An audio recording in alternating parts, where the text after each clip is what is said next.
All right, guys, let's do this.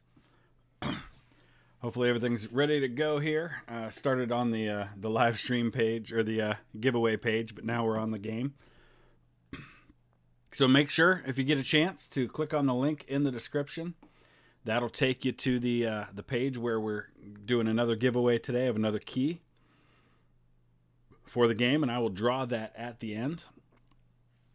So as soon as the game's over, you'll find out who the winner was, and we'll be able to reach out and make that happen right away today. Nelson, how's it going? Good to see everybody today. Hopefully this time works a little better for our friends in Europe. I know it probably doesn't work as well for our friends here in the States, but I try to mix it up and make things available at different times. Nelson, you were not summoned, but you're here. So anyway, oh yeah, the game does not end Unrest Cure, but the episode does. You got it for your birthday. Excellent, Zachary. Be curious to hear how things are going for you. Alan, I'm glad you were able to make it. It's about to get crazy here in Northeast Ohio. We are about to get a whole lot of snow. Some parts of Northeast Ohio where I live are expecting 1.5 feet of snow in the next 2 days. Where I live, we're expecting more like 0.5 foot, maybe 6 inches.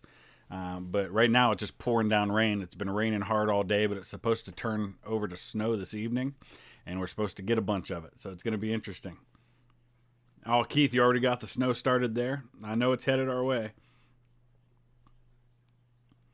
Well, anyway, I've been doing some recruiting. I've also got all of our patron units caught up, and you'll see those as things go along. I've also created the Army of the Potomac, a real army, with 4 corps. John Gibbon actually now commands a corps of that army rather than the army itself.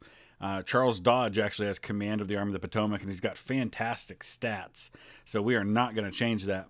When it's fully constituted, our Army of the Potomac will have 118,000 men. Problem is, a lot of them aren't going to be there for a while. So you can see the dark blue units are already in position with their corps. A couple of the divisions still haven't quite got into place yet.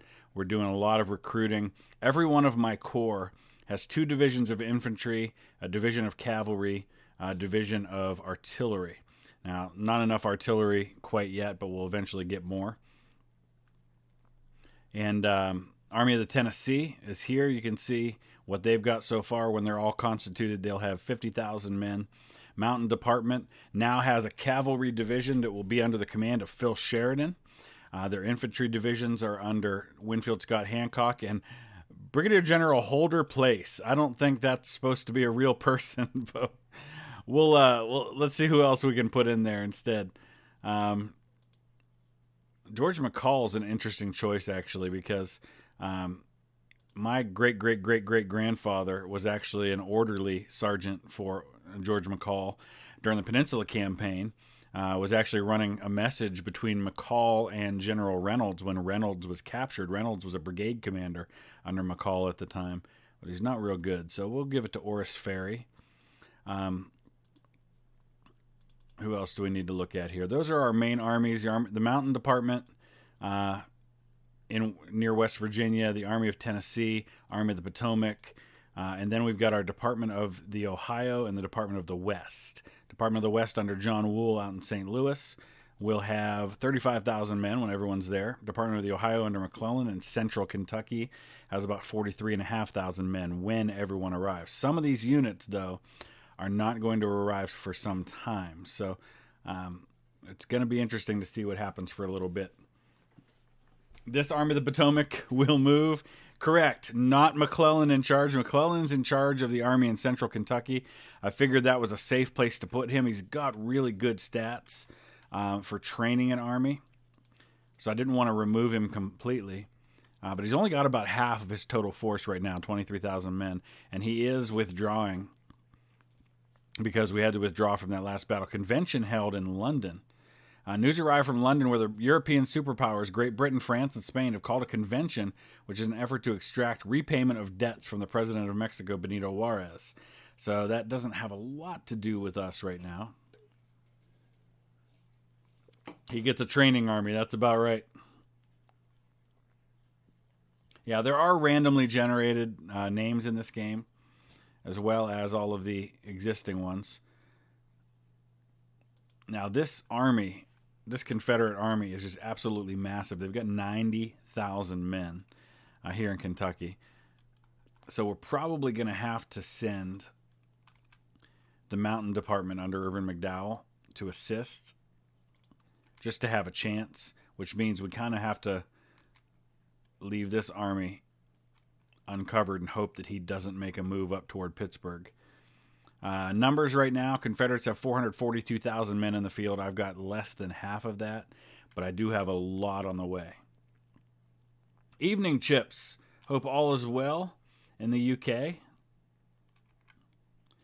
D. Trump. Interesting name. Glad to have you along. Christopher, how's it going? So I don't know where our next contact will be here. We do have Grant's army over here, and we may have to start sending Grant south just to withdraw some of the pressure from central Kentucky, because he doesn't really have an army over here. So let's make a move toward Nashville with Grant. He's got 44,000 men. And we've got the Department of the West here that can handle the Missouri State Guard. In fact, we're going to go ahead and start marching out against them. Hopefully these things relieve some of the pressure that we're dealing with over here in central Kentucky. Or might not have to send the Mountain Department. We'll send them as far as Portsmouth for now. And we do have our corps spread out here.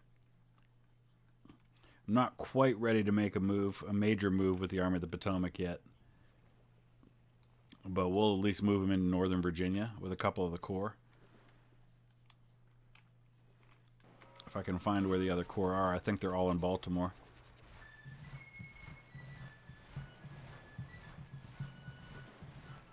I really need to get some better weapons. I still only have mixed muskets available. I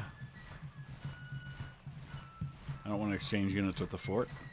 I just want to click on the Army of the Potomac headquarters. There we go. And move that headquarters into Virginia. Are we doing more unit giveaways? Not today, but I will be doing more on the next stream. Some more unit giveaways. I do not have any mortar batteries. We don't have those available for our guns yet. Christopher, yes, your Yinzer accent is bad enough without a southern twang. I hear you, man.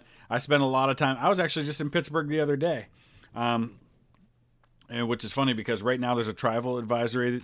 People in Ohio are being told not to travel to Pennsylvania, and in Pennsylvania they're saying if you travel from out of state, you're supposed to quarantine for 14 days. The Trenton affair, Confederate diplomats captured. That's going to push us a little closer to war, I'm afraid. But we only live 8 miles from Pennsylvania. We live right up here, and so we had some Cheesecake Factory gift cards, and my wife and I hadn't had a date night for probably a couple months. So we went to Cheesecake Factory in Pittsburgh, and then we went to IKEA and got some things that we needed, and then smuggled them back across the border to Ohio.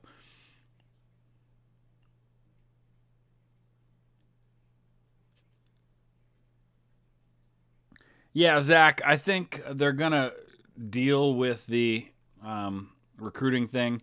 You know, before there was a problem with not enough recruitment, and now it seems like they've overcompensated a bit. So I think that's going to be dealt with. But I really like some of the changes they've been making to the game. Some of the updates, especially where things like the weapons are concerned. Let's take a look, for example, here. The Ruhr Valley Brigade. See, we still only have mixed muskets, and we have enough of those to equip 36 brigades. But that's not what I want. I need some decent weapons. And I've been doing what I can with finances. I don't know why trade war keeps going up, because I have not, like, I keep bringing that down low, and it keeps going back up. Diplomacy I've kept really high. Industry I've got high, because those are the things that I believe are supposed to affect your availability of weaponry, along with the policies for diplomacy, which I've got diplomacy for. Those are all things that are supposed to help with that, as well as industry, which I don't have the ability to get industrialization 3 yet, but industrialization 3 would definitely help. That allows new weapons and ship types to be produced. I just don't have any available policies right now. You threw up after a Cheesecake Factory trip? Well, I don't like cheesecake at all, but my wife loves it. But I had a steak, and the steak was fantastic. We had $75 in gift cards, and our bill came to $74 and some change. So basically, all we had to do was pay the tip, and we tipped as generously as we could. As a Swede, you approve of the IKEA visit. Thank you. My wife had the lemon meringue cheesecake, and she said it was the best one she's had there. We actually watched, I'm a big fan of Good Mythical Morning, the YouTube channel, and we watched their episode on all they did an episode where they ranked all the Cheesecake Factory cheesecakes. It was pretty good. Okay, so let's see what's happening. It seems like we've at least got Withers contained, but he's not making a move to counter Grant, which I guess is good because that means I'm going to be able to take Nashville without too much of a fight. Though at some point I would imagine he'll have to come after me. There is another army being formed down here in Georgia that could probably be an issue for me. Let's see where the numbers are now. 487,000 Confederates in the field. Okay. It's going to be a running theme where we're just going to continue to just laugh kind of and cry over the number of men the Confederates have in the field. I do have a slight advantage right now where the weapons industry is concerned. This factor represents the industrial power to produce and equip weapons with improved rifles and artillery guns. The higher the value, the more units can be equipped with modern weapons. It's improved by increasing factory capacities, arranging import treaties with European nations via diplomacy policies, and supporting domestic weapon industry via the industry slider. So you can see right now we're both in the negative, but I'm slightly better. Glorfindel, we've got your division in the field, in the process of being in the field. You're in the Department of the Ohio under McClellan. I'm apologizing for that, but you'll definitely see action there. And so it's the Division of the Golden Flower. See, Glorfindel is at the Major General rank. He's a very generous supporter of the channel through Patreon, so he got an entire division. 1st Golden Guardians, 2nd Golden Guardians are the 2 infantry brigades. 1st Golden Lancers, cavalry, and then the 1st Golden Sentinels are horse artillery, so it's kind of a mixed division there. We haven't had any fights so far. Leonard, that would be awesome if there was a Cheesecake Factory in Scotland. I would definitely visit that one when I come to Scotland. Boy, I hope this whole COVID thing clears up, and I'm hopeful because it looks like they're making some progress on some of these vaccines. But we're really hoping to be able to go to the UK in May. England and Scotland are on the agenda. I'll definitely be making more trips in the future. Trent Affair resolved. Confederate diplomats released. So Missouri State Guard's got 68,000 men now? Where are they? That doesn't seem right. Do they really have that many men? I guess we're going to find out here in a second, aren't we? He's on that side of me going towards St. Louis, so I guess I'm going to have to come up here and fight him. I have no idea how many men he has. Scotland has whiskey. They don't need cheesecake. Nice. Come to Canada. Well, I will be coming to Canada to go to the UK because we're going to fly out of Toronto because it's a direct flight and it's much cheaper than flying out of my home airport, which is Pittsburgh. We're actually into December, so we might not want to do a whole lot of fighting coming up here. Toronto is about 4 hours from where I live.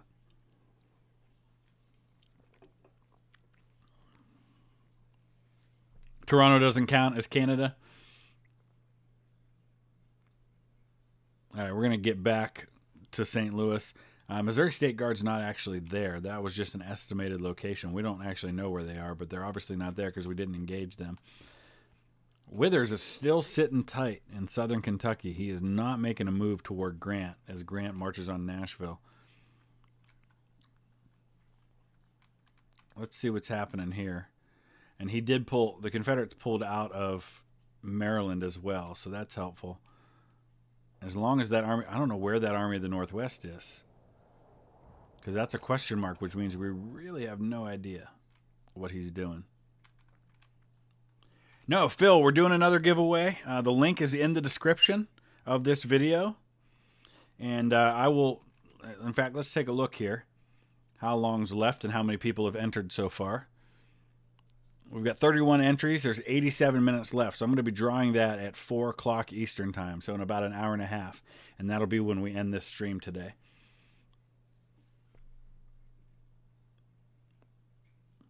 All right. He's at 517,000 men now. This is just absolutely insane. It does not stop. I felt like I was at least doing decent when it came to recruiting. And the problem is that it takes so long from some of these places that I'm recruiting that I just can't make it happen any faster. I'm going to create a new army. I don't know if Truman Ferrero is the guy that I want leading it. He definitely is not. Let's sort these guys by experience, maybe. Actually, Abram Duryea is not bad, at least in leadership.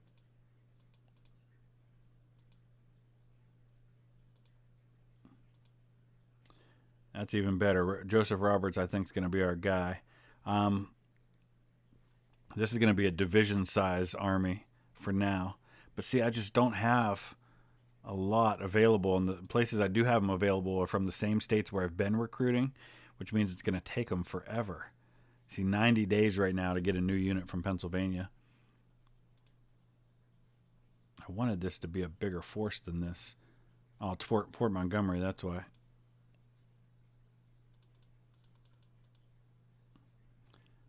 I want to recruit a new army. Okay, let's try this again. We're going to recruit this one. Where do we want to start them? Pennsylvania.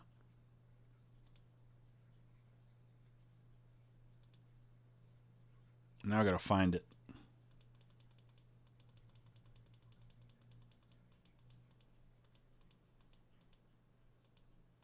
There it is, 29th Army. Let's go ahead and create some divisions, and then we'll worry about who's in command of it. Just not a lot of good places to recruit from right now. Still nothing but mixed muskets available. I'm going to create a couple of divisions, but then drag them directly under the army because I don't want corps in this army. Henry Halleck's going to get a division. At least so it seems. Let's create an Ohio draft unit. I'm just going to get some placeholders in there at least to start recruiting. And then we'll go from there. Oh, we could actually recruit a decent amount of men from Arkansas. But let's go. We can get a Connecticut volunteer brigade going, actually.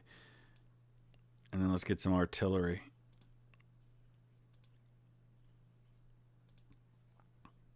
To start out. All right, it's going to take 62 days for the artillery. First infantry brigade will arrive in a week, but then the rest are going to take forever. Sickles is actually in command of a brigade at the moment. Hey, James, how's it going?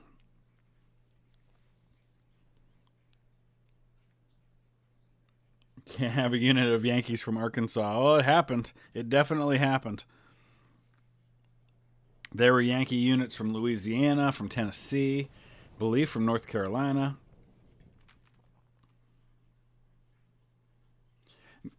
I don't personally have any ideas for you, Goose, but maybe some folks in the chat do. The Steam Cache I gave away last week, but we'll probably do another one sometime. Hey, nobody, how's it going? I don't know if, I guess I didn't realize you were in Hungary. That's awesome. My wife and kids are all part Hungarian. I'm the only one in my house who is not. So not a lot happening as far as the armies go. He's still not moving toward Grant in Nashville. We might maybe make a move with Grant up toward this army. Boy, Jones' Corps alone has 63,000 men in it. Wright's Corps has... Are you telling me that this is a 120,000 man army? It is 128,000 men. That's ridiculous. All right. I see how it's going to be. So let's do this. Let's move McClellan and McDowell down toward Harrodsburg. We're going to move Grant up to Bowling Green.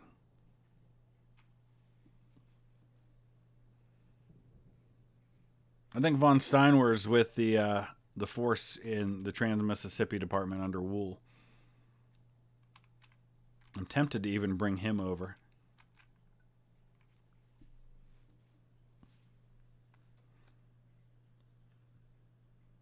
So this will give me, once everybody's there, 60,000. Give me a little over 100,000 men. Every man, child, and geriatric in the South is fighting against me right now.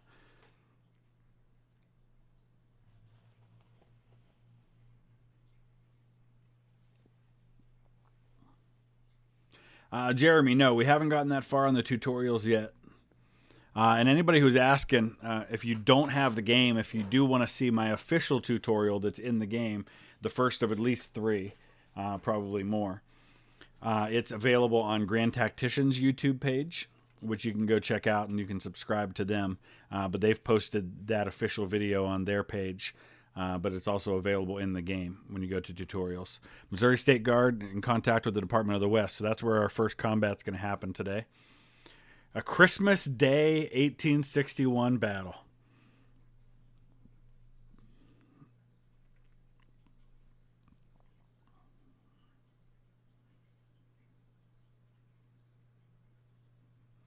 $68,000 Confederates under Sterling Price. Oh boy. We're going to have to be really careful here.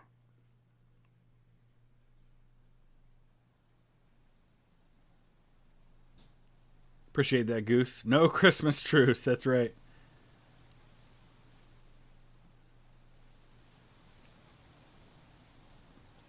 All right. So let's see the situation here. Estimating 74,000. He's probably less than that. Oh, yeah, James, the Rebs have way more troops than I do. We're going to be fighting this one at the Wilson's Creek battlefield. Where's he coming in? He's coming in. We're all coming in on the same side of the creek, actually. So I'm actually going to get across if I can.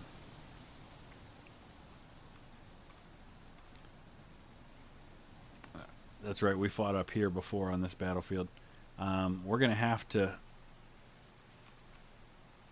What is that random arrow there? We're going to have to try and find a spot we can dig in.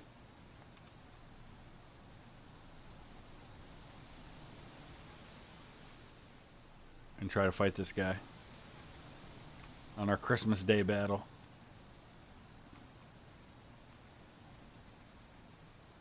I might actually dig in further back somewhere if I can find a decent spot to do that.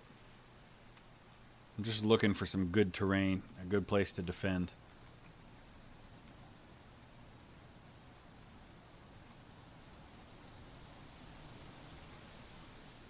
Popping out of the ground like Dixie Daisies. That's about it.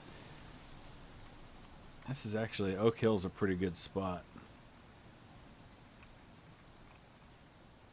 I wish I could get him at the crossing, but I just don't feel like I'm going to be able to do that. But we'll try it. Alright, let's start.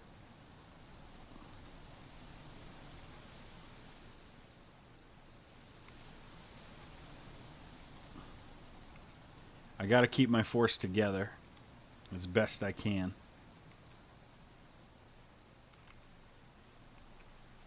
See, I expect him to cross maybe up here somewhere if there's a place. Yeah, there's a couple places he can cross.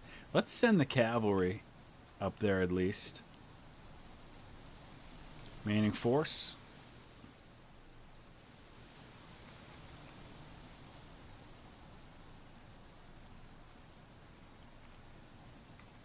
We'll send Amon's brigade here, or divisions here.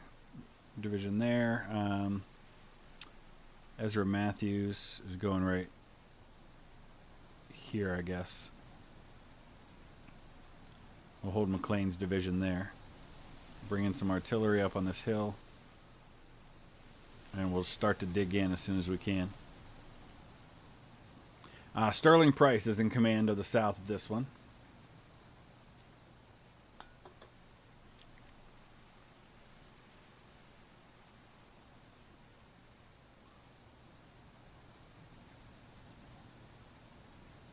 Yeah, I think they'll fix the recruiting issue. Unfortunately, it just won't help with our current campaign.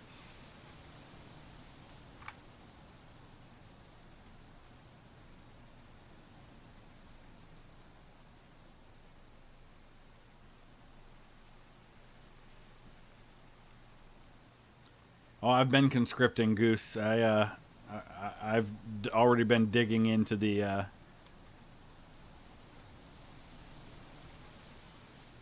draftee pool. Might have to choose some new policies that'll get me some additional draftees. Just means there's more targets, yeah. Yeah, Jeremy, I like that a lot too. It's one of my favorite features, being able to zoom out and zoom in like that. Alright, so what we're going to do now is we're going to start digging in. Start with the fighting Mormons here.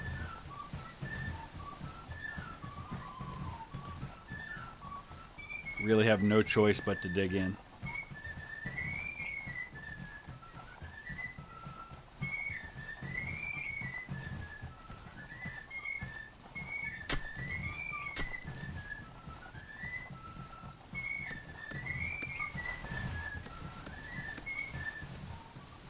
We've got 12-pounder Whitworths right here, so they're going to have a nice long range.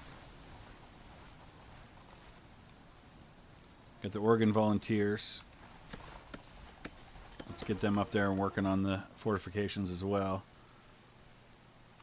Where's my calf? Okay, they're going. There's von Steinwehr.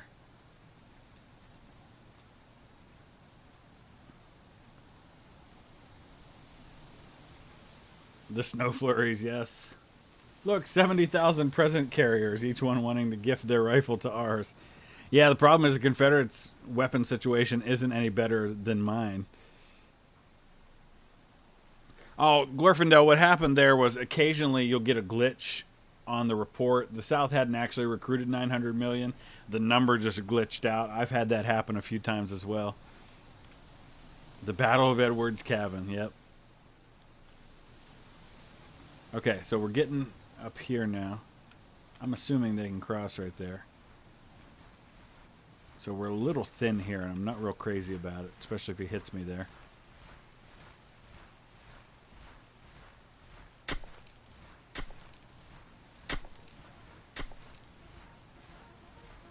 Got more help on the way.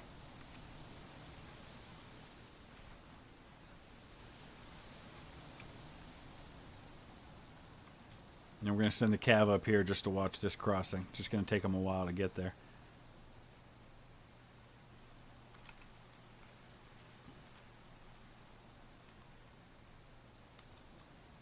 Yeah, poor guy that owns this cabin probably wants to think about relocating for the night, find some family nearby. Got a couple of spots we haven't filled in yet, but let's go ahead and get behind the fortifications here. Let's bring you over here.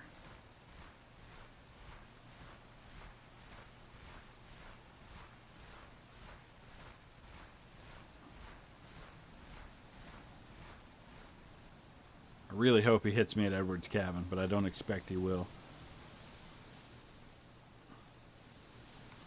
There's Alfred Terry. He was a cavalry commander out in the west during the Indian Wars. Nice thing is these breastworks go up pretty fast.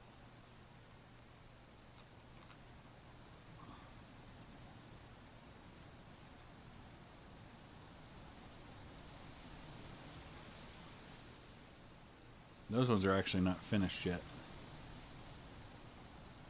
At least they don't appear to be. Hey, Peck, get your people in order, man. They're nervous. First combat, so I guess that's understandable. No sight of them yet, except that we know he's moving along the wire road because he's taken this objective here. So I would expect he's going to come down this way. Let's just hope that the I don't think the river's frozen over.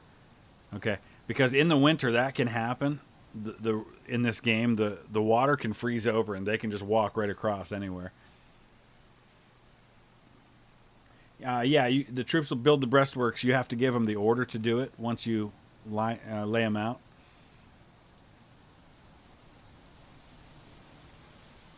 They're all behind them, so that's good. They're behind them. They're not.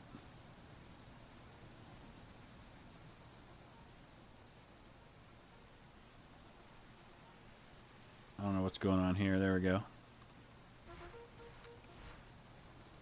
Now I think they're getting in behind the breastworks. Yep, now they are. Okay. Let's go ahead and give all of our men long-range fire orders.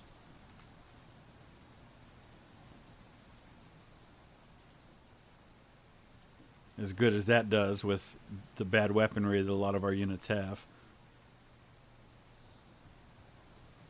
Alright, von Steinwehr is getting into position at the northern crossing. We're going to go ahead and dismount our cav. Here's the Fort Garry horse with their bright red uniforms you can see coming. And we're just going to cover this crossing as best we can. We can't build fortifications with cavalry. And then we're waiting for William Little's 3rd Cavalry to arrive. And we're just going to sit tight now. He could try to come around below me, but I'm hoping that doesn't happen. Let's hope he hits me here. The Santa Brigade. Oh, Bud, that's a good question. There's actually a way, and I forget what it is, but there's a way you can turn that off to where, like, especially on the campaign map, when you go to the edge like this, it won't spin like this. There's a way to do that, and I forget what it is, but it's not something you can just do in the settings. You have to actually go into one of the files in the game, but there is a way to change that. I've seen it somewhere on the message boards. I'm just not remembering off the top of my head where that is. I'll have to look it up.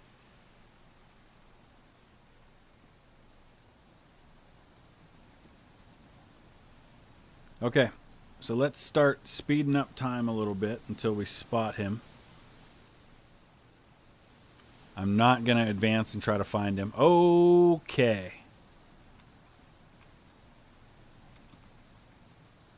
I believe he can just cross anywhere because it looked like there was a brigade right there.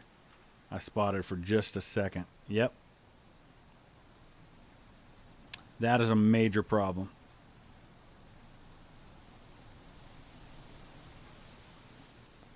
So let's bring Little back up here. And since his division commander's there, I can pretty much issue that order instantaneously because it's coming from the division. But if that's the case, if that's where he is, and he crossed there with no trouble, then my defenses are completely worthless.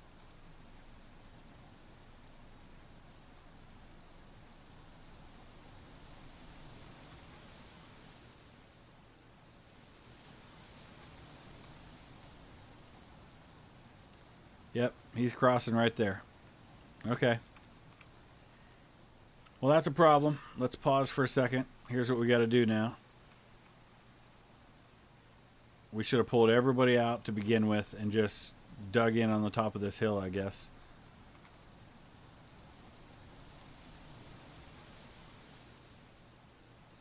So let's get Ezra Matthews and his whole division and pull them up here.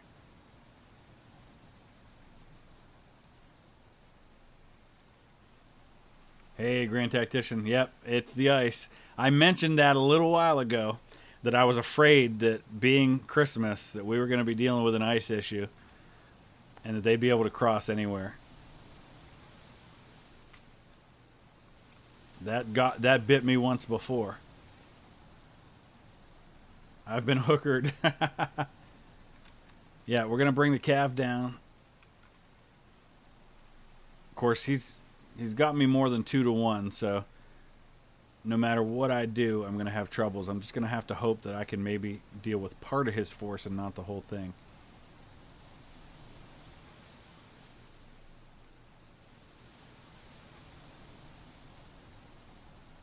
This isn't Mississippi. This is actually Missouri. It's the Battle of Mississippi, but it's in Missouri, and you can definitely get ice in Missouri.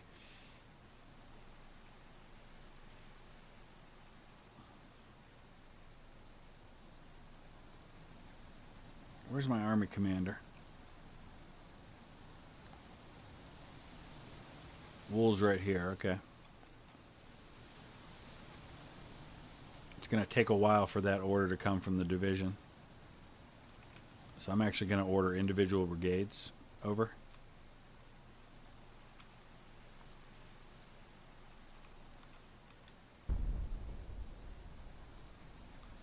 Alright, I'm going to start pulling Amen out, but actually, if we could draw him in right here, it might be worth it to stay.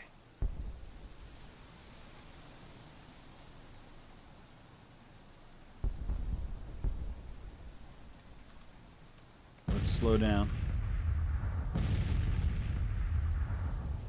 These guys are nervous as heck, though, with their first combat. Our artillery has opened up. Especially these 12-pounder Whitworths. They're going to have decent range and really be able to do something nice here.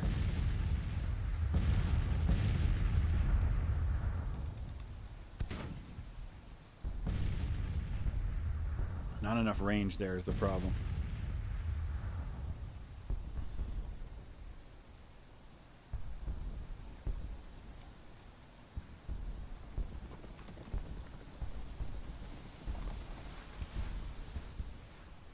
That's a lot of Confederates. So actually this might not be bad if we can only deal with part of his force. Let's bring Brooks up here.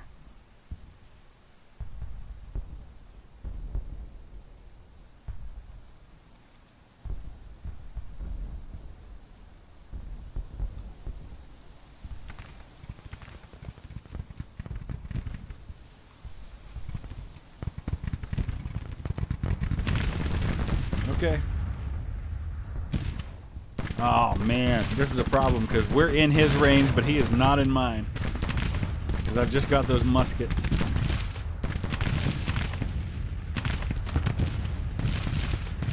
Plus the alignment is not ideal. Let's do this.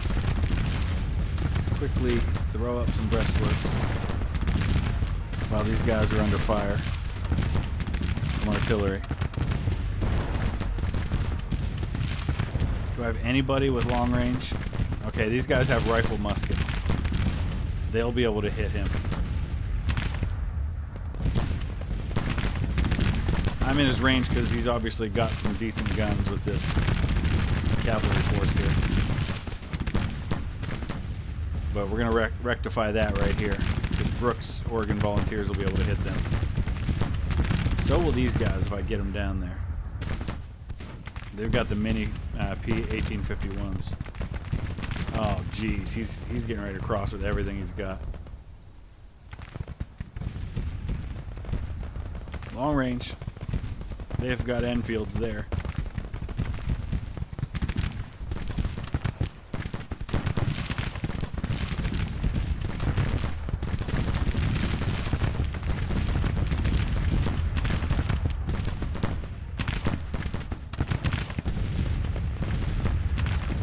Let's hope the artillery can soften these guys up right here.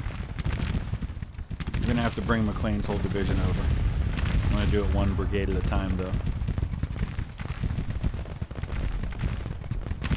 I'm actually going to bring these guys up on this side.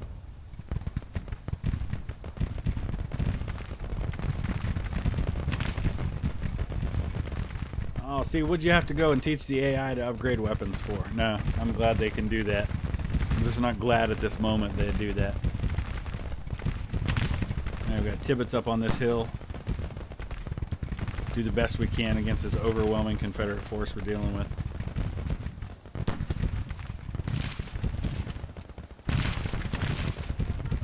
Alright, von Steinwart, do your thing. 3rd Cavalry doesn't have a lot of range.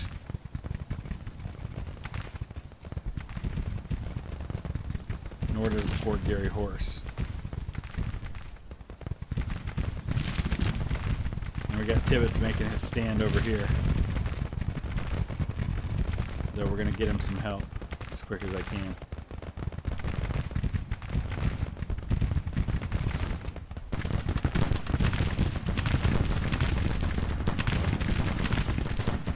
There we go. Now we can get Terry behind the fortifications. That should help. What's the numbers look like so far? Pretty even. Not good though. We can't have pretty even.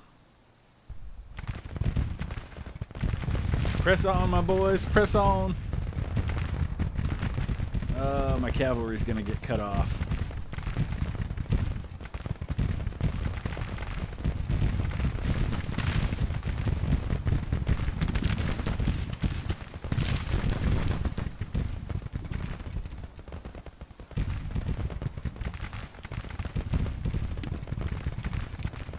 How bad are the numbers?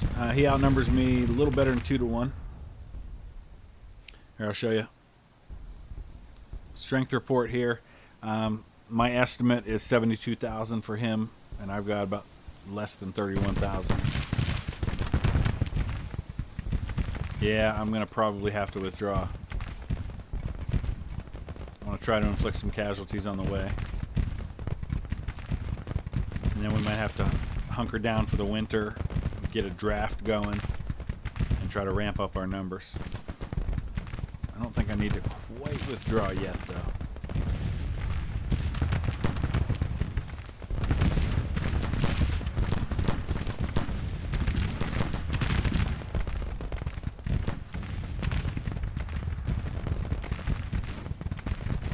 Just depends on when he decides to advance everybody across this river.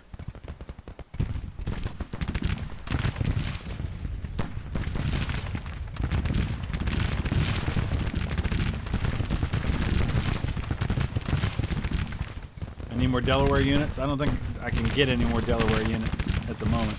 Not a lot of men in Delaware.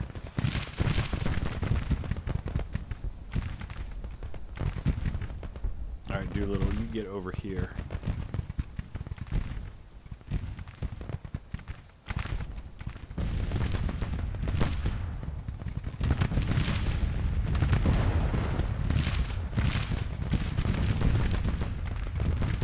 Be the first Minnesota to come and save the day and plug a hole somewhere. Tibbets is here to save the day. He's up here on top of this hill doing his best. He hasn't lost a man yet. He's about to get his first perk.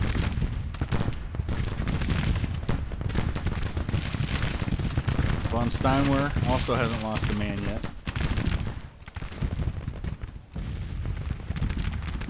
We just drove off Slack, so that's good. Is that Slack or Stack? Let's take a look at the numbers here. My morale is significantly better than his. Man, if I could just catch some of these guys. Tibbets is about to have a problem on his hands.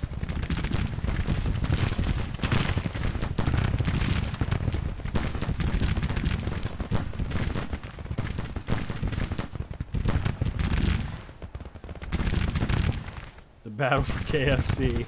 Yankees don't get any KFC today. I had KFC last night. My son had soccer games at 5 and 7 p.m., so we had to run to get some fast food in between games. Alright, so we drove these guys off. So now what we need to do is we need to redeploy over here. Might be tough to get the guns up that hill. we're about to have a problem on Tibbets' flank.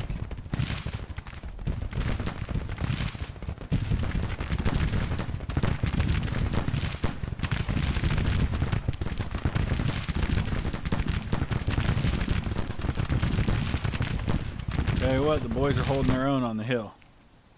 Let's take a look at the casualty situation now. Alright, we've inflicted about 50% more casualties on him than he on us, but we've still lost 1,000 men.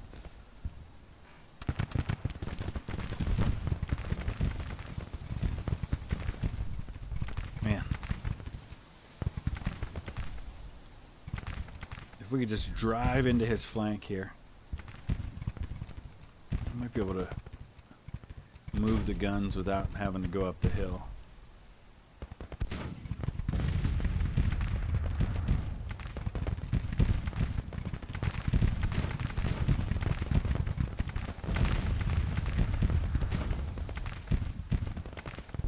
Alright, let's speed up a little bit. Matthews' division making a gallant stand on this hill, man. This hill's pretty steep. Hopefully at some point we'll get to fight on the Chattanooga map. The Chattanooga map on this game is awesome because it's got Missionary Ridge and Lookout Mountain on it, and just some really cool positions to be able to occupy.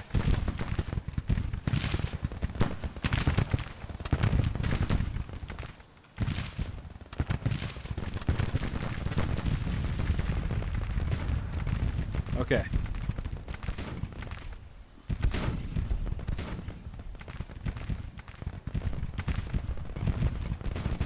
This is going to get ugly here. All right, let's pause for a second because 2nd Battalion, 137th Infantry's got a perk. We're going to give them Iron Discipline because they are going to need it. Same with Tibbets. Let's see how the cavalry's doing down here. Oh, he has come right up to the top of the hill with one of his brigades. That's Wheeler. So let's go ahead back to real time. 3rd Cavalry here. They're starting to rack up casualties pretty fast, you can see. Not so bad for those two. Where's General Forrest when we need him? He's in command somewhere, but not in this army. Oh boy. What are we waiting on here?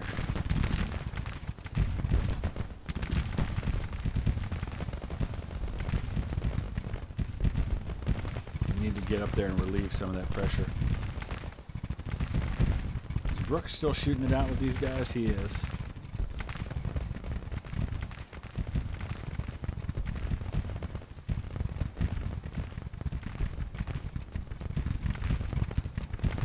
Got a few more brigades up here, and I actually feel better about this whole thing. Oh, Tibbets has lost 441 men. If we don't relieve the pressure quick, it's going to go badly. Real fast. Yes, I'm up against Sterling Price. That is the officer in command of the Confederates here.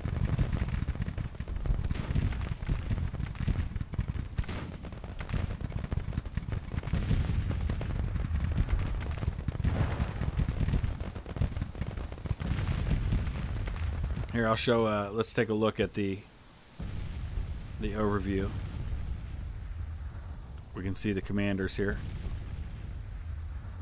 Major General Sterling Price in command. Here's all the divisions he's got. Their contract length. They've only got 10 months remaining on their contract. Fighting spirit, training. So a couple of these guys, these divisions have some really strong fighting spirit. But we're actually doing pretty well because we have managed to rout some of his men, and we've managed to inflict a decent amount of losses. I want to look at the casualties again. Alright, so we've inflicted about 3,000, but we've lost about 2,000, and that is not the way this needs to go with how many men he's got an advantage over me. We're finally getting some men up this hill, hopefully not too late. I don't know how long Tibbets can hold out.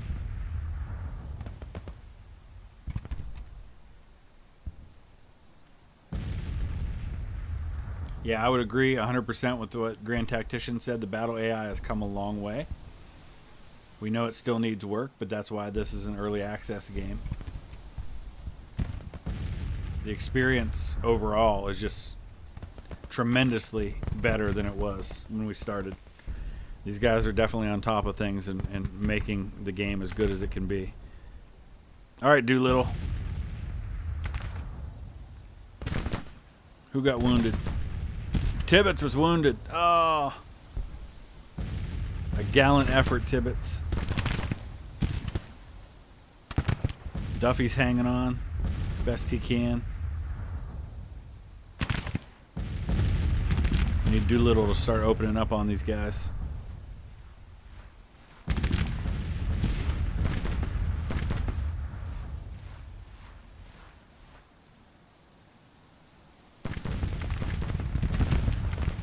Let's get Alfred Terry right there.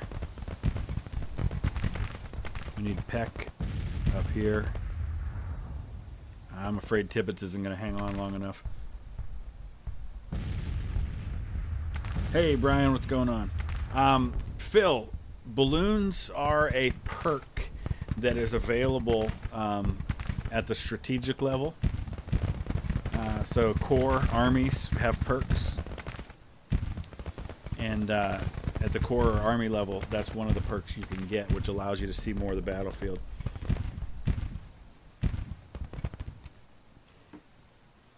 All right, let's see where we're at. I'm going to be giving a Steam key away in about 50 minutes. We've got 63 entries. The link's in the description if you want to join for that. And you'll have to send me a friend request on Steam so that I can gift that to you when the time comes. And it's History Guy Gaming is the Steam name. All right, one of our cavalry brigades just broke. It was Little over on my left. Von Steinwer's still stable, but he's down to 23 rounds of ammunition. Fort Gary Horse, they're also stable. And we're actually, looks like we're going to drive Wheeler off.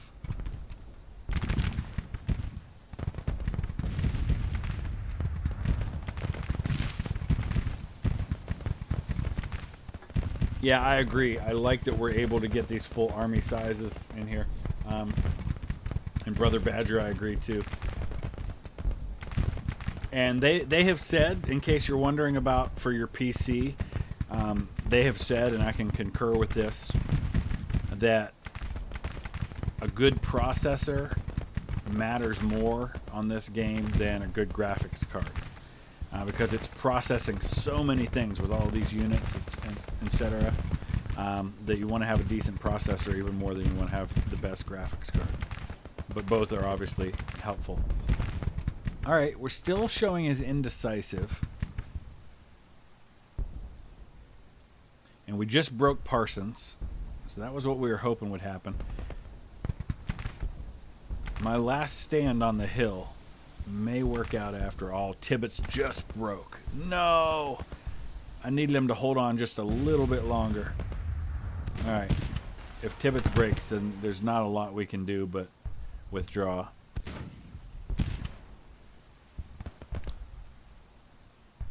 We made a good show for ourselves, but we're just going to need more men. Christopher, that's a great question. That's one I would pose to the developers rather than me. I'm not entirely sure about how the wounded leaders act post-battle, if that's something that's been fleshed out fully yet.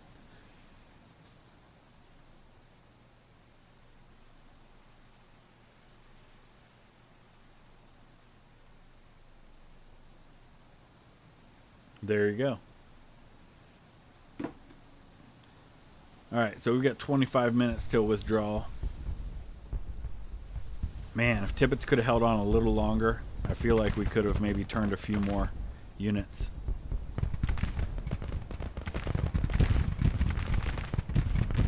But I don't want to get everybody destroyed, and my cavalry's about out of ammo, so we did break. I mean, we would have started rolling up this flank if we could have held a little longer, but again, the cavalry would have collapsed. We would have lost our left. We did inflict 5,500 casualties on Sterling Price's Missouri State Guard. We lost about 3,000 men, but considering the numbers, we'll take that. I may have to since it doesn't appear that my forces are going to be able to hold in Missouri, I may have to try and defeat him in Kentucky and then shift maybe Grant over to Missouri to help out.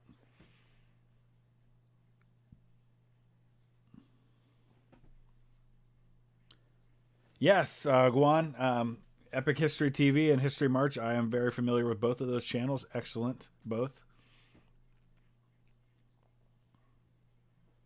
Also, we stole all their guns.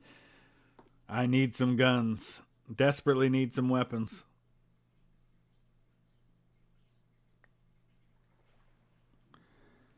Colonel Slack loses face. And Colonel Little loses face. Support for the federal cause waivers. Let's see where we're at. National morale, 66. He's up almost near 600,000 men now in the field. But look at the casualties. I mean, we've inflicted 3 times as many casualties on him as he on us. His weapon industry's taken a big bump up, though, and now they're ahead of us. That's unfortunate. All right, so let's take a look real quick and see if we've got any new weapons. Nope, nothing. Still just mixed muskets. So we're going to need to force this decisive action.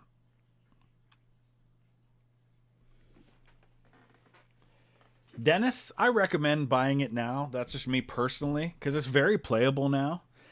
Just keep in mind that it's not the finished product yet. And if you can bear with the growing pains of the game, it's definitely playable now, and I've had a lot of fun with it. Others might tell you differently, but that's just my personal recommendation.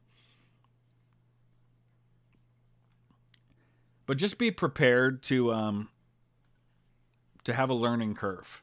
That was true for me. I think that's been true for a lot of people. And one of the things I've noticed is a lot of the people that I find complaining on the message boards about the game don't understand the game. They're trying to play it like Total War, trying to play it like Ultimate General Civil War. You don't play this game like that. You can't play this game like that. This game wasn't designed to be played that way. And, you know, things don't happen automatically, just as they didn't in real life. Dennis, I think this is going to be far superior to Ultimate General Civil War when it's all said and done. Yeah, I love the Sharp series with Sean Bean. Good stuff. I like anything with Sean Bean. This is my favorite historical period, the Civil War, American Civil War. Other than that, I would say medieval Britain is a huge interest of mine, particularly the Wars of the Roses, that time period. So historically, the Union at the end of 1861 had about 600,000 men in the field. So I'm lagging far behind where the Union was historically at this point. Now, the Confederates didn't have that many. But we're going to go ahead, I think, and go with Bounties 1. It's going to hurt the morale of serving veterans, and I'm going to have some desertions. But that's going to hopefully give us some more available recruits. We also have the Enrollment Act 1, which would be the draft. And again, that's going to hurt morale, but it'll make more troops available to us. So we're going to do both of those.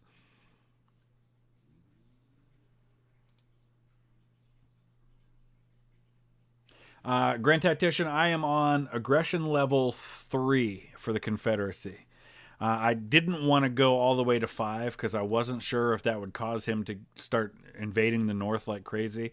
I wanted it to be at least, I thought it'd be more of a challenge if he was on the defensive and I was having to attack him. But yeah, I went with 3.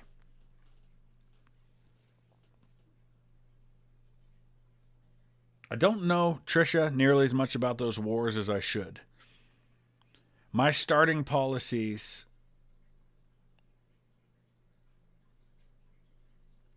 I'm trying to remember what my starting policies were. I don't know if there's a way to see that on the game. I off the top of my head, I can't remember what they were. I'm sorry. If you go back to the beginning of episode 1, you'll see where I chose my starting policies.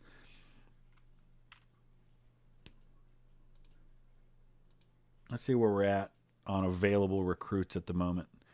So not a lot, but that's going to change with these two acts that I'm working on right now.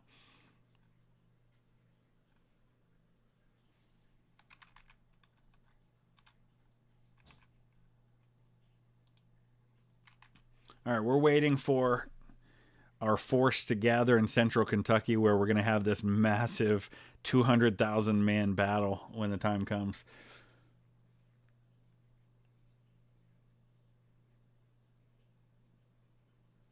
Army of the Potomac is in contact with the First Corps of my army. All right, I didn't even think about that coming about, but that makes sense. All right, so this will probably be our last battle for this episode. The Battle of Alexandria. I'm guessing it's going to be on the Bull Run battlefield, but we'll see. The Confederacy fields 224,000 men.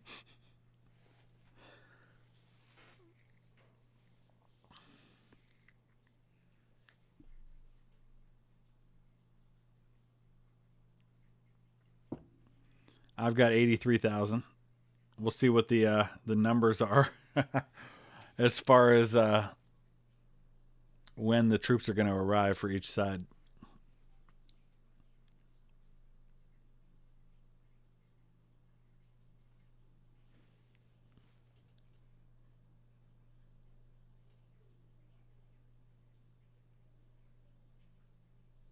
Seems like a fair fight. LOL. Digging on top of a hill. Well, I'm guessing he's not going to have all those men at once. We'll have corps arriving at various times, depending on how close they are.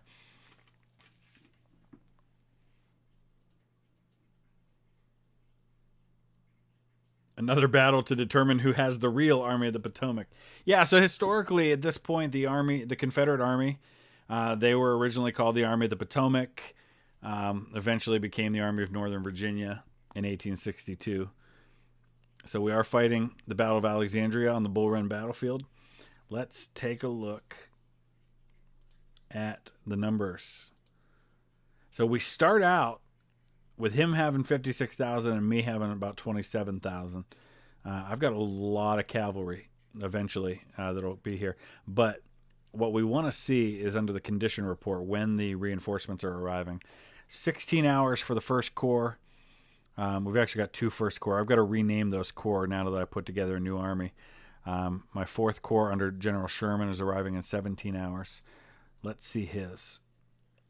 All right, so he's actually getting his first. That doesn't help.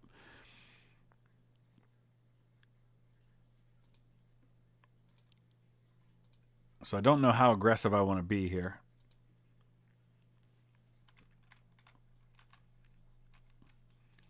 But let's start with... so here's my Army of the Potomac commander, but it looks like right now we just have Gibbon's Corps so far.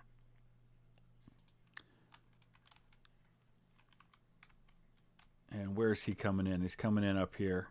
So he'll probably get across. This is a great place to defend. If I could get there first, it's a really nice spot to defend. I'm just not sure I can get there first. Where's my cav? Let's start with them. Let's move up as close as we can for deployment. And then I'm going to put the cavalry right here so we can get them on that road.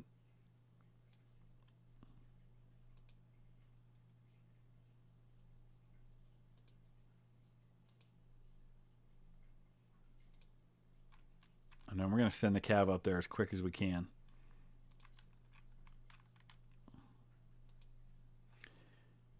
Here's the Mod Division under Sumner. I'm going to send them to Henry House Hill for now till we get a sense of where everybody is. And then we've got this one. I got to rename this division as well. It's still called the New Jersey Militia. We've got the 1st Armagh Irish, the Excelsior Rifles under Dan Sickles. There he is. 1st Massachusetts Sharpshooters. 2nd Battalion, 504th PIR. Now we've got Grimbaldi's Guard, the Eagle Brigade, and Mills Brigade. That's our mod division. These brigades are all named by moderators on our Discord server. That's why it's called that. Southern Commander. Oh, that's a good question. I'm not entirely sure. Let's take a look. We had the initial report would have told us that, huh? The briefing. Joe Johnston. He may not be the commander on the field, though, because I don't think the Army of the Shenandoah is here yet.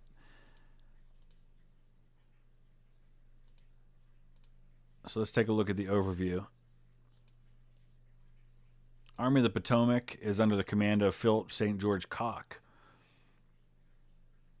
Army of the Shenandoah is under Joe Johnston. He's the overall commander once all forces are on the field.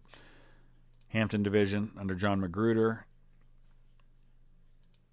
All right, we got to give Runyon some orders too.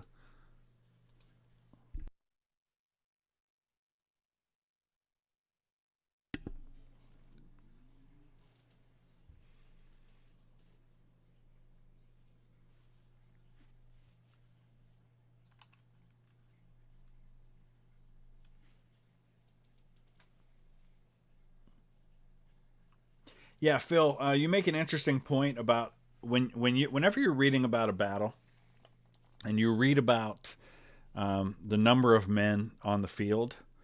Keep in mind that's not effective fighting force. And General Grant talked a lot about this in his autobiography. He talked about, especially for the North, how those numbers could be really deceiving because since the North was largely on the offensive and doing a lot of attacking deep into Southern territory, they had to devote a lot of their men to protecting supply lines, to guarding telegraph, those sorts of things. So saying that the Confederates and the Union both had X number of soldiers does not necessarily mean that's how many men they had to fight with. And by and large, when you see those numbers, the Confederates had a much larger percentage of their force as actual fighting units than the Union did. We'll move our artillery as far as the Stone Bridge so far.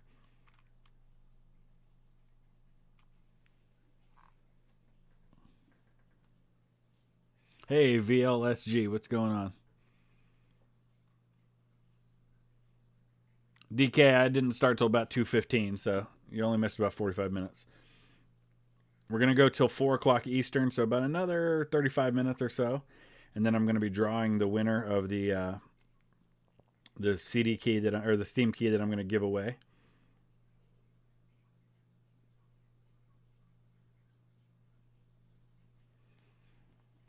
I'm just kind of keeping an eye on things here because I do not want to get into a situation where I run into problems. The problem is, by the time I make contact with him, we're going to be that much closer to his reinforcements arriving. You can see here, Hampton's division arrives in 5 hours. And then the Army of the Shenandoah in 11 hours. What's his morale look like? 60. His morale is as good as mine, so that's not helpful either. The morale with the troops out west was much lower.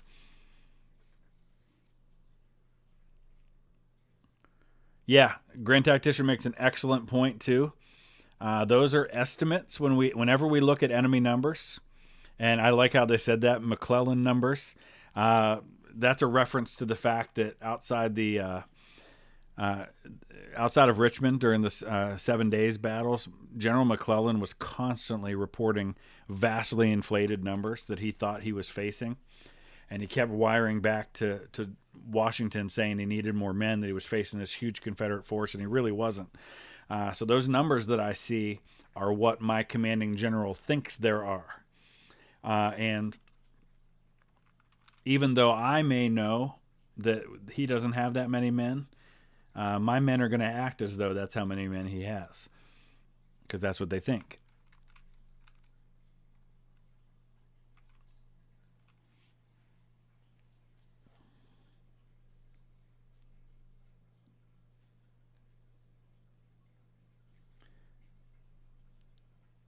Yes, Alan, our friends at Grand Tactician love to stop by on the streams. I'm gonna be working this evening after my wife gets done with some things she has to do. I haven't set up the old PC for her yet to be able to use for her schoolwork, so she's still going to be using this one, the new one, because everything's on here still. But I'm going to be getting to work on the finishing touches of the second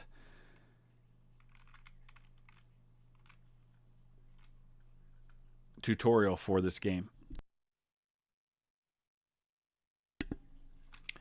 There's quite a bit more in the second tutorial than the first one, so it's taken a lot of editing to get it right and get it pared down to not an overwhelming length. And then I'll get to work on the third one.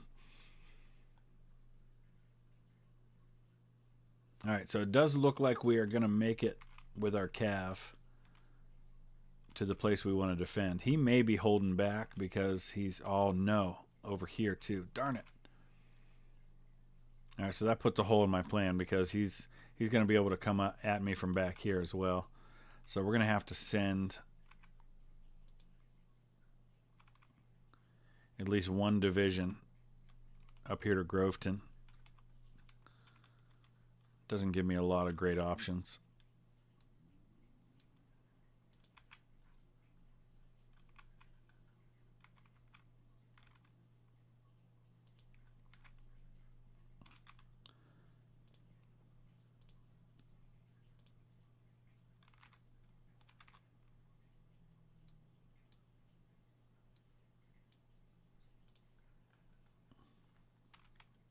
Even in the game, Joe Johnston does defense only.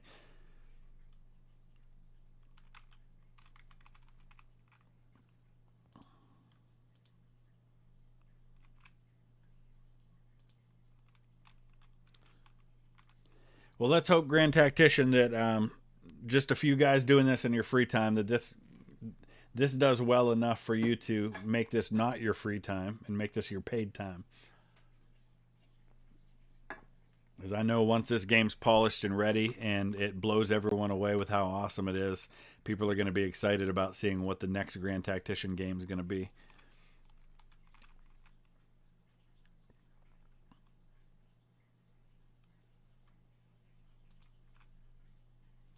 Where did I tell Runyon to go? Okay, we just put him up here for now.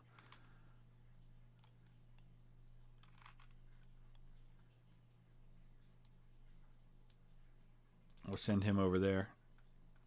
Is the giveaway over? No, you got time. Let's take a look. We got a half hour. We got 79 entries so far.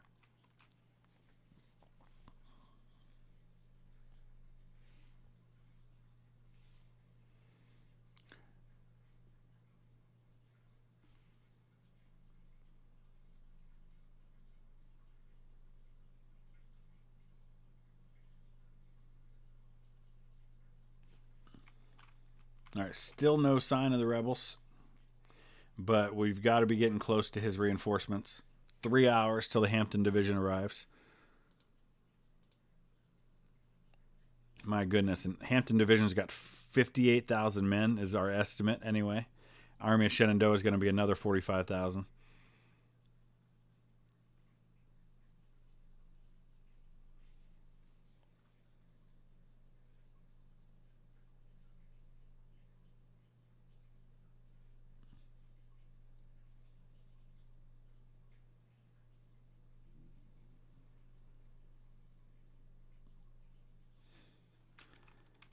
I have a feeling I'm going to get overrun with too many men when that Hampton Division arrives.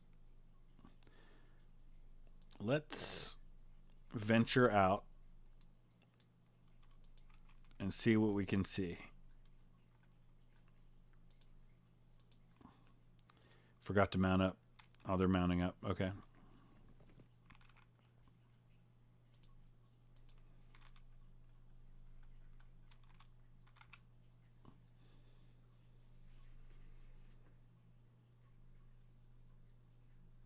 Yeah, I would imagine the 3D models, it was probably quite a grind on the system. Oh, he's moving up here. Okay. Thanks for the heads up there, Brian.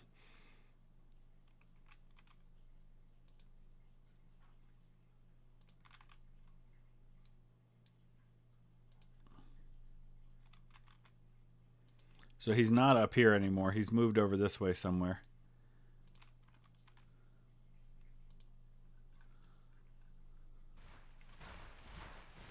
So what I'm going to do here is dig in, assuming there's going to be some kind of an onslaught coming this way. but I don't know who's coming in from where, so.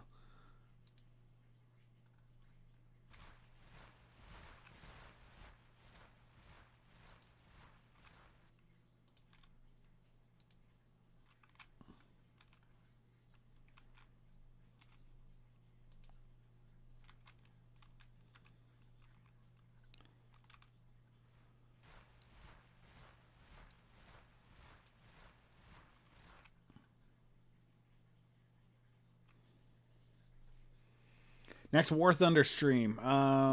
We're probably shooting for Thursday, but I'll try to announce something official as soon as I can.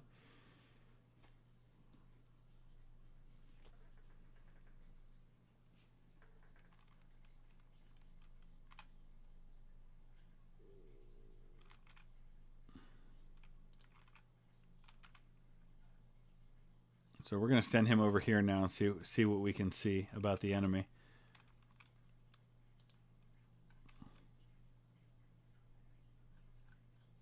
Man, I just wish I had more men. We're going to need more men.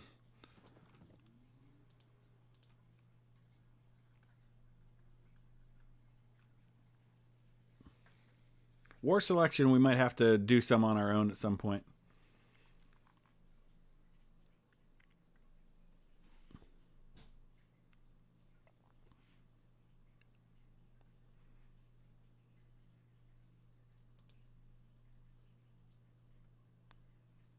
We've got to be getting close to his reinforcements arriving. 2 hours. When do my reinforcements arrive?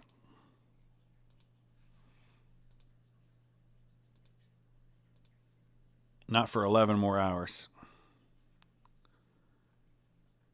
We're just going to try to hang on as best we can.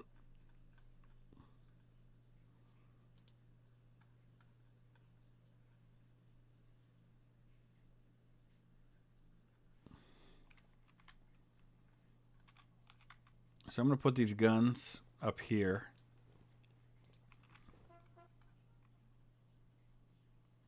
And I'm going to start building breastworks.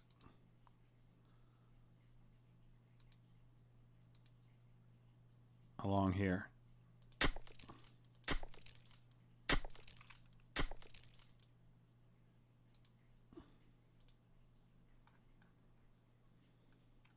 And we're just going to try to dig in. The only problem is we got this big hole right here in the middle.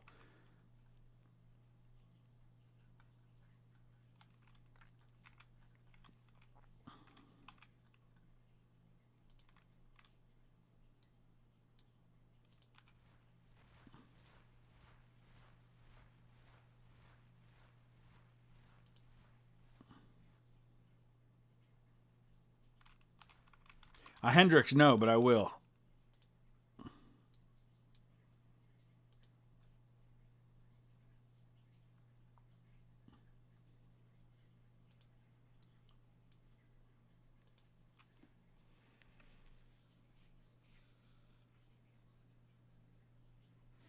Watch your right. Jackson always goes for the right.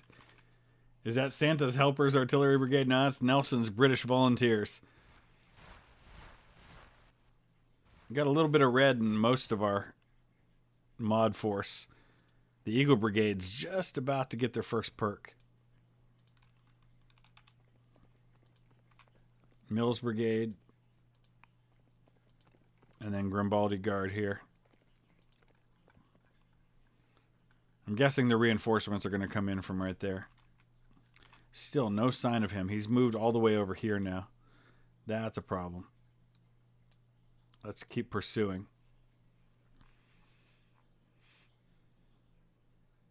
We do have Mounties. We do have some Canadian volunteers in our army somewhere. I don't know if they're in the force that's here.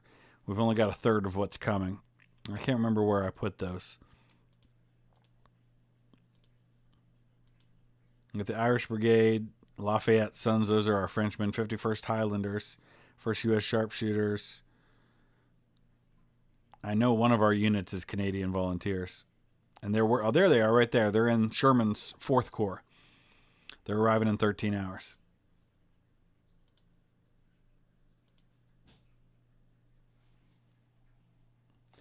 No, Gatlings were not really a thing. I mean, they were technically a thing at this time, but they really didn't have any kind of an impact in the Civil War. They weren't really a part of things.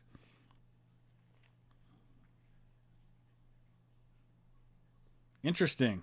So we will see Gatling at some point. Awesome.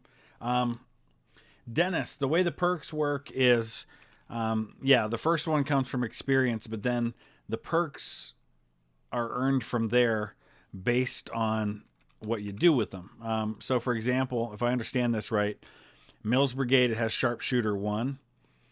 You can see here, level up by engaging enemies at long range, which is kind of hard with muskets, but and you can see what it gives you. That's something new they've added where it actually tells you specifically what the perk does.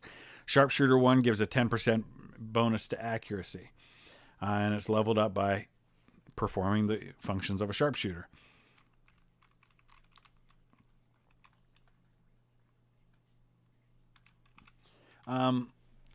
Legio, some of that is that I kind of turn the sound down. Obviously, I turn down the music.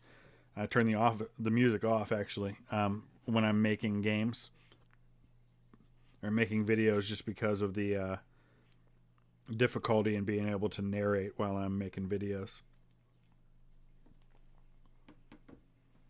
But yeah, if I zoom in, you'll hear more of the sounds, like them marching and things like that. All right, all the reinforcements have arrived overnight for the Confederates, which means it's about to get ugly for me. I don't have any engineering points, so I'm not going to be able to build parapets. But let's go ahead and get behind these fortifications as best we can. I guess they're not. I don't think we're done building them yet. Let me take a look too at the strength report as best we know it. We are now outnumbered 160,000 to 27,000 or thereabouts. That's unfortunate. All right, yeah, we're not done building the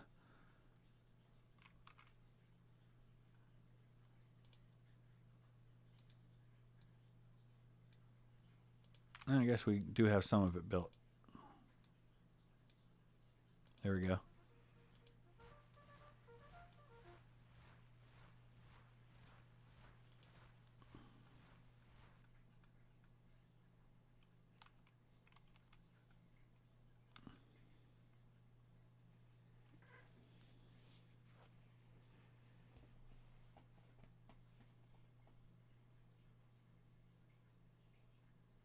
Sir, we're outnumbered. Good. We'll miss less. Yeah, Maryland was pretty much held in the Union by force. Lincoln was not going to let Maryland go over the Confederacy. And he didn't really care what part of the Constitution he had to bend or twist to make that happen.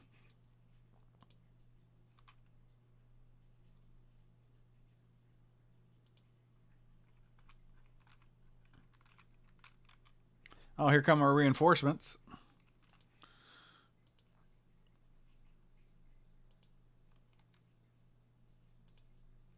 Sherman's 4th Corps.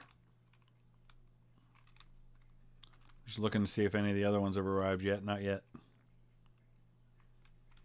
I have a feeling that these guys may... Oh, here come our reinforcements over here. This is Emory Upton's 1st Corps.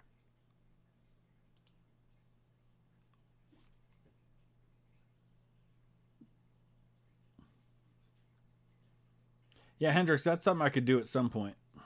But right now I need every man I can get.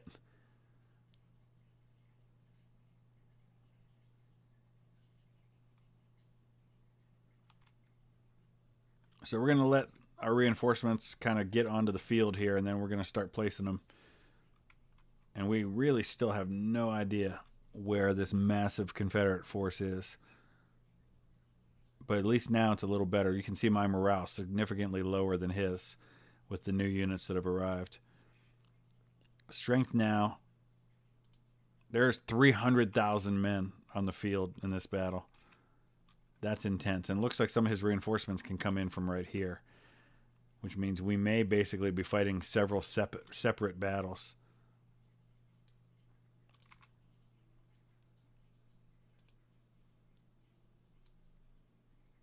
Let's get Tyler's division going here. Got David Hunter's division here. And then Meade's got the cavalry, I think.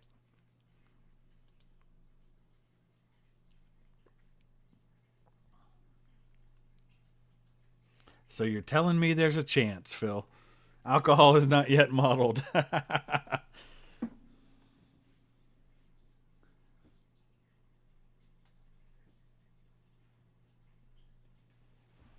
Yeah, that's what I'm going to have to hope for, is that I can isolate part of his force and destroy it rather than having to take on the whole thing. But you can see here, there's our first contact with the enemy.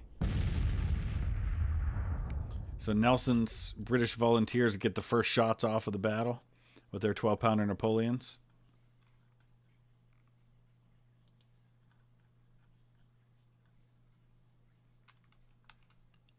So we've got mini rifles there, Springfield muskets here with Mills. So I'm actually going to pull Mills to the outside and bring Grimbaldi's Guard in closer because they've got the better weapons.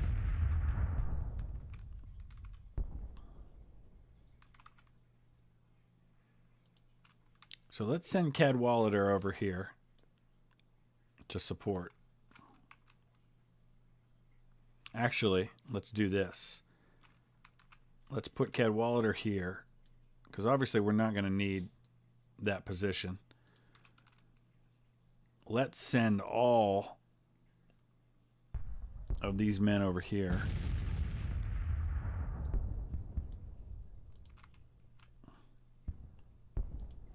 To help out.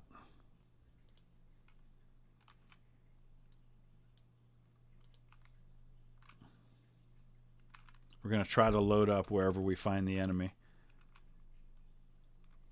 Can it just be a draw? Hey, I'd be glad for a draw. But yeah, this battle I doubt is going to be over in today's stream. Oh, hello. We're just going to start engaging wherever we find him, I guess.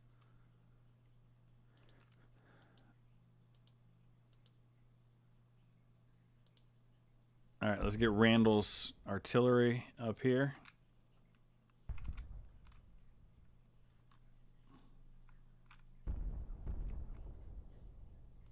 Still looking to see if there's anybody down here. I don't see anybody at the moment.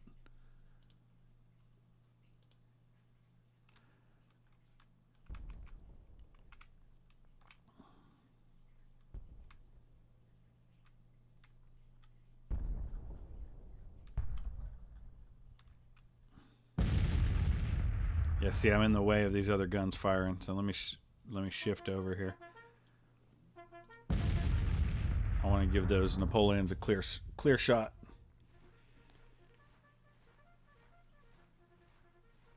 "15 minutes till we draw the winner of the key on Discord, or I mean on Steam."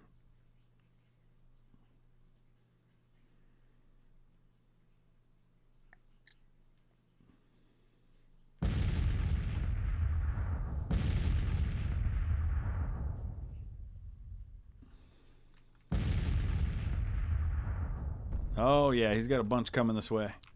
Well, we've got reinforcements on the way. We got to get these guns over here. Hopefully, if I stick them back far enough, they'll be able to fire over the heads of my men, but I don't know. Maybe over here.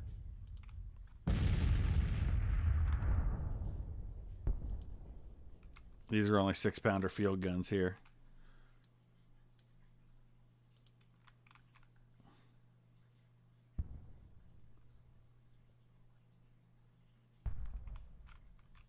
All right, here he goes here.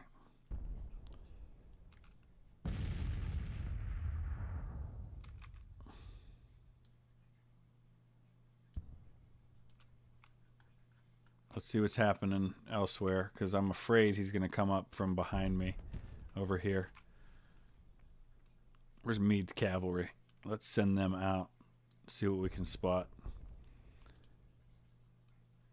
Actually, I want to hold off. I want to give these men an evade order, so if they do run into somebody, they don't engage in a general fight.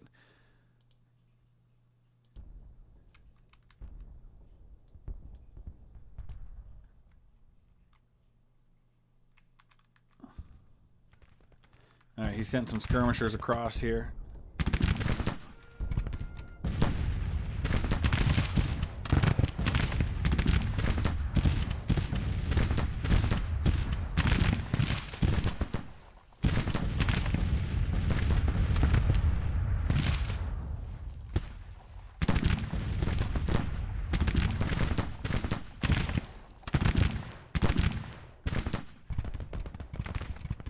All right, Sherman, do me proud here. There's General Custer. He's in command of a cavalry division.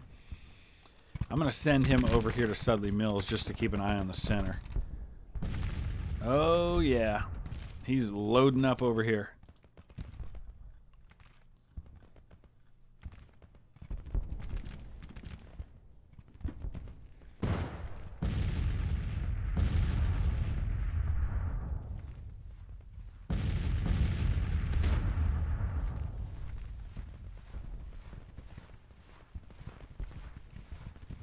Alan, Dixie was always, I mean, it's not something that could be really given to anyone. It was written in the North. I believe it was written here in Northeast Ohio. I think I even read somewhere it was written in Warren, Ohio, or by somebody from Warren, Ohio, which is the town. I was born in Warren, Ohio. I don't know if that's true or if I'm mixing that up with something else. But I know it was written by a Northerner. And actually, I think really early in the war, at least, Bonnie Blue Flag was more of a Confederate national anthem than Dixie was.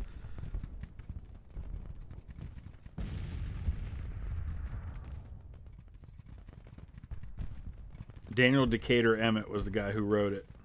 He wrote it in Knox County, Ohio, which is actually in southern Ohio.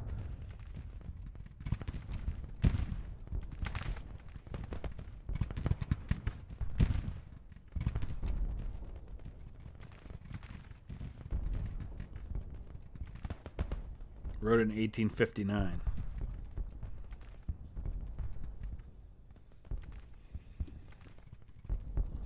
Yes, Legio X, my uncle, Andrew Jackson McGuire, was killed with the 26th North Carolina on the first day at Gettysburg fighting against the Iron Brigade. Oh, he is coming in on my flank here. Let's send the 1st New Jersey Cav up. He's going to extend that line more than I can handle. We're going to shift Sweeney over that way too.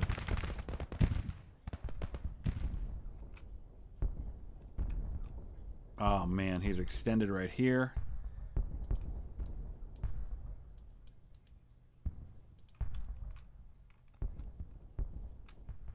And there is a Confederate force over here. In fact, we've already got a unit, the Tennessee Volunteers, that are broken for some reason. I'm not sure why. Oh man, this is going to get really interesting. A 300,000 man battle. He charged into my lines. Dirty dog. Eat canister, dude.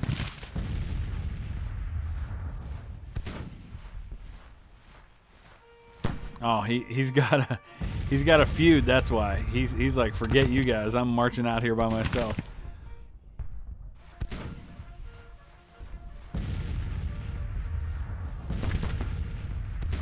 Eagle Brigade's gonna charge right into these guys.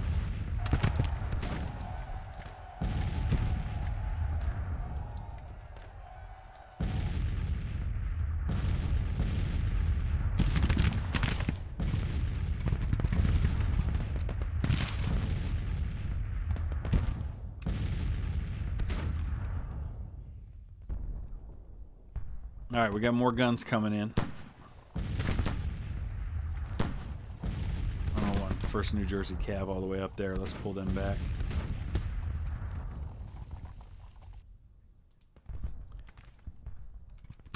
So this is horse artillery here, I think, or one of these units is.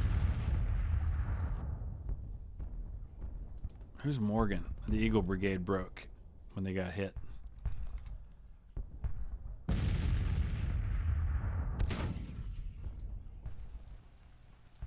All right, let's see what's happening elsewhere here. Oh my gosh, look at that Confederate line.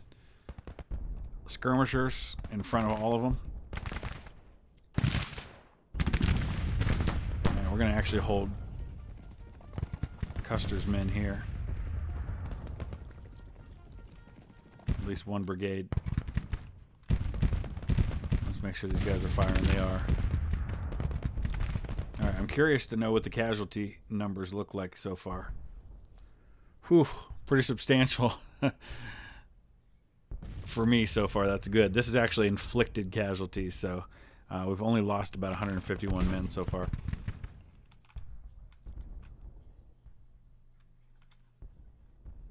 That's Meade's cavalry going out. So I want to see the terrain here. Let's move Hunter forward.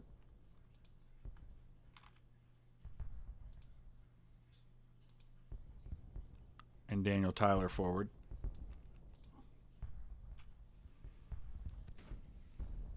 Yeah, it was. The 24th Michigan and 26th North Carolina was an epic fight. They were 20 paces away from each other firing volleys, which every time I speak those words, my mind is just blown trying to imagine literally hundreds of men, if not thousands of men, firing volleys at each other from 20 paces, and the kind of courage it takes to stand there and take that and then return your own fire and reload and do it again. Just beyond anything I can imagine.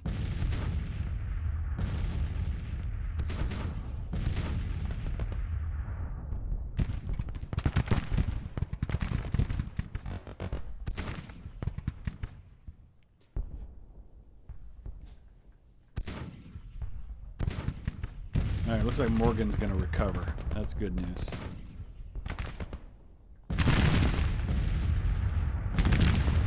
He's stable, so let's bring him up in a reserve capacity.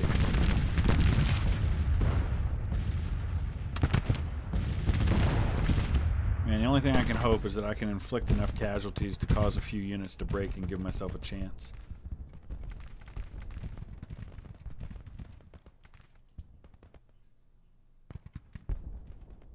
They're firing. Yeah, no artillery, enemy artillery at the Groveton front. There is some down here.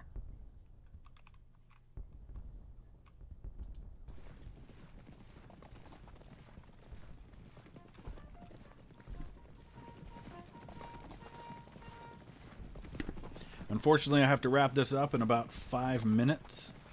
So we'll be in the middle of this battle, but we'll definitely save. And hopefully everything will work out fine on the other side of that save.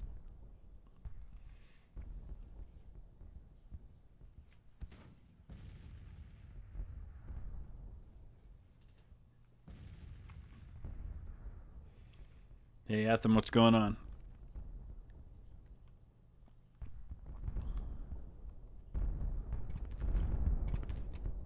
Man, he's advancing. This is where most of the action is going to be, I think, for the next few minutes. See, these guys have muskets, so they're not in range to be able to fire right now. Grimbaldi's guard is. They've only lost 15 men so far. Sweeney's taking a bit more.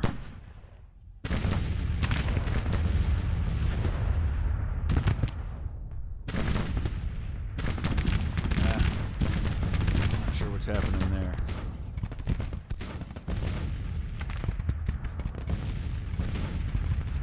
I want to get these guns. There we go. Get them moved over here. Plenty of artillery is the nice thing I have going for me here.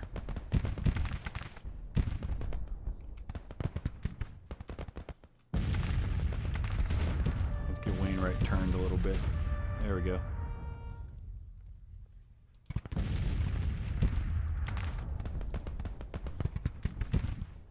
McDougal's a elite unit now. So elite units happen when you level up a perk to level 3. And you can see they're Expert Skirmishers 3. This is an elite skirmisher unit. So we actually definitely want to send skirmishers out from this force.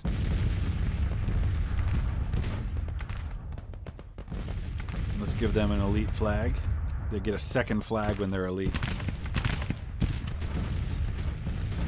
I'm pausing the game for KFC run. Not quite. I am gonna have to stop the game though because I have to make dinner for my family. I'm making homemade chicken noodle soup tonight. And my wife works full-time as well as going to school full-time to get her master's in school counseling. So that means I'm stay-at-home dad for the most part right now. Oh, no. I don't want to do that. Oh, that's because the division commander is right there. I'm in a bad spot right here with these guys.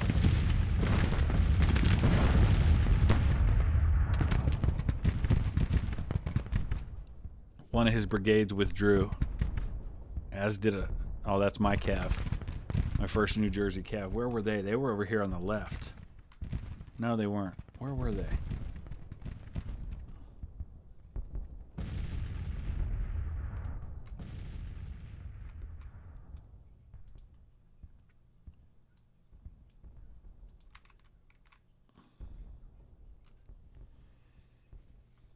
Don't want mutiny in the ranks in the home front. That's right.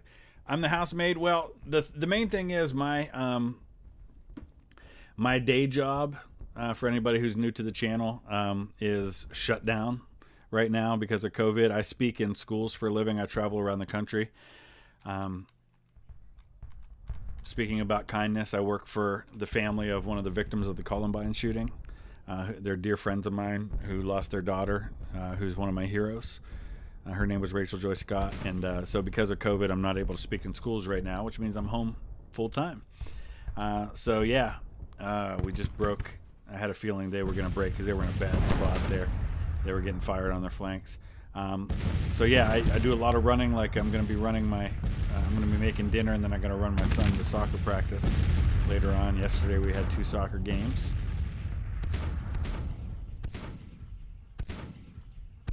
All right, let's move the Armagh Irish up to the line.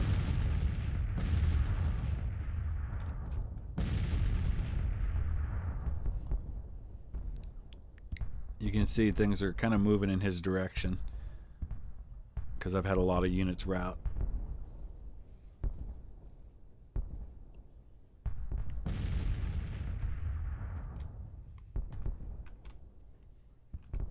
All right, let's take a look at our giveaway. The giveaway has ended, so it's time to do that. So let me go ahead and pause this. In fact, I'll go ahead and save.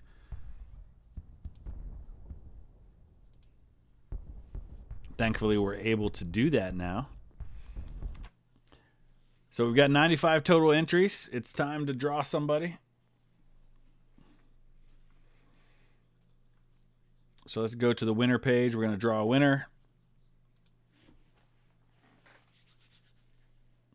Jared Thompson, congratulations. York, Pennsylvania, one of my ancestral homelands. My Hughes and Baumgardner ancestors are from York, Pennsylvania, as well as I think my Nyman ancestors. They were German. So Jared, congratulations. I'm going to send you an email just to confirm that you do in fact want the game if you're not here in the chat. So if I do not hear from Jared for any reason and he doesn't want the game, we'll draw someone else. Yankee bias. We'll do another one down the road sometime. I can't afford to keep buying copies of the games for everybody though, but we'll do another one. But thank you guys so much for watching. Make sure you hit a like on the way out. Subscribe, hit that notification bell. Definitely consider getting this game if you're able. It's totally worth it. And hopefully we'll be able to do more of these giveaways in the future. We'll see you again soon. Thanks for watching.